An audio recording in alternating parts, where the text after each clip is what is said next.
In Mali here, thank you. Joining me now, Tara Mahler, who's a research fellow at the International Security Program at the New America Foundation and also a former military analyst at the CIA. Good to have you with us. There's been a lot of talk about a rivalry of sorts between al-Qaeda and ISIS. The New York Times even pointing out today that an al-Qaeda supporter whose profile actually suggested he could be a fighter in Syria was bragging ISIS could learn a thing or two from this attack in Mali. Is there really this rivalry between the two terror groups? Thanks for having me, Erica. Yeah, I read that same piece in the New York Times, and this is not uncommon. This is actually part of the reason that, ISIS and al-Qaeda have had divisions in the past. There's differences on tactics, and there's differences over the types of attacks that these groups want to carry out. You also might see this happening as propaganda. The rivalry online, pointing out or critiquing or boasting about their own attacks, is a way for them to garner financial resources flowing in and also additional recruits after spectacular attacks like the one we saw in Paris and like the one we saw in Mali, the tragic events that unfolded last week. Well, and in terms of propaganda, we keep seeing more and more videos being released by ISIS warning about more attacks, of course, in Europe, that people are in place to join that fight. Clearly, using that as propaganda, a bit of a marketing tool. How seriously should we take those threats? I think we should take them pretty seriously. Something can actually be propaganda for recruitment purposes, but it could also be a warning. And I think that intelligence officials are looking at those videos.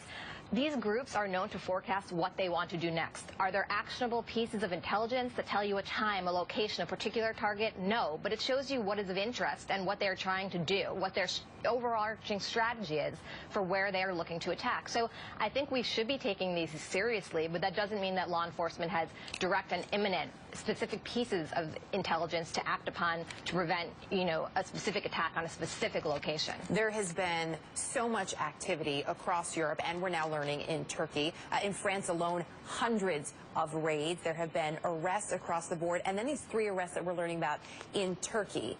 In terms of a connection and just how widespread this net is, how does that add to the difficulty of this task? Because we're seeing these parts play out literally across the globe.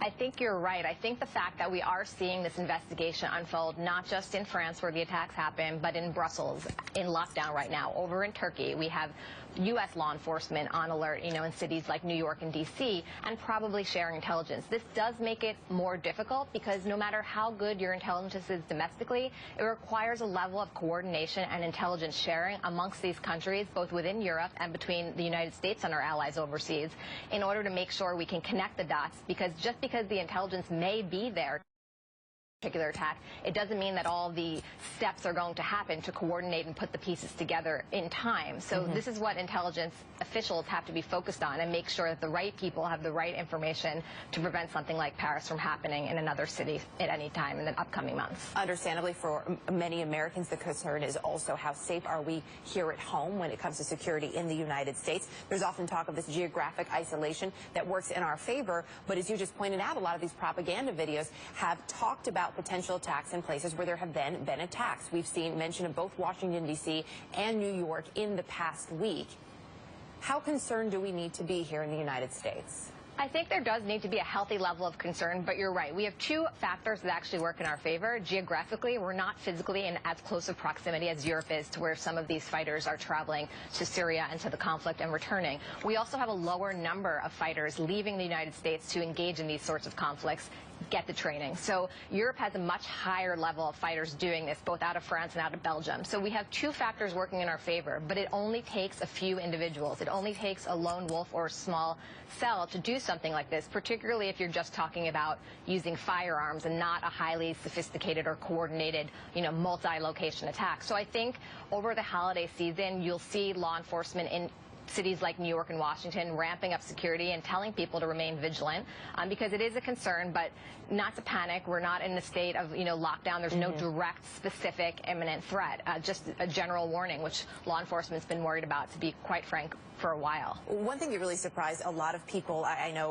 when I was in Paris, because I just got back last night, was when the Prime Minister came out and said, look, there's a very real threat of a chemical or biological attack. That took a lot of people by surprise. Does it surprise you?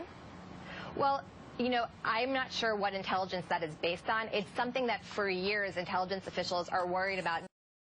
of terrorist attacks we haven't seen. So if you go, open source information, people outline and do exercises to prevent or work to prevent these types of attacks. I'm not sure if there's a potential intelligence stream of reporting he was basing that on. Yeah, it is concerning. It is something, we have not seen ISIS do before in a Western city. I wouldn't go into panic mode, but I did see earlier that announcement was made, and they are taking some precautionary measures over there in light of that. Terra Mahler, great information. Thanks for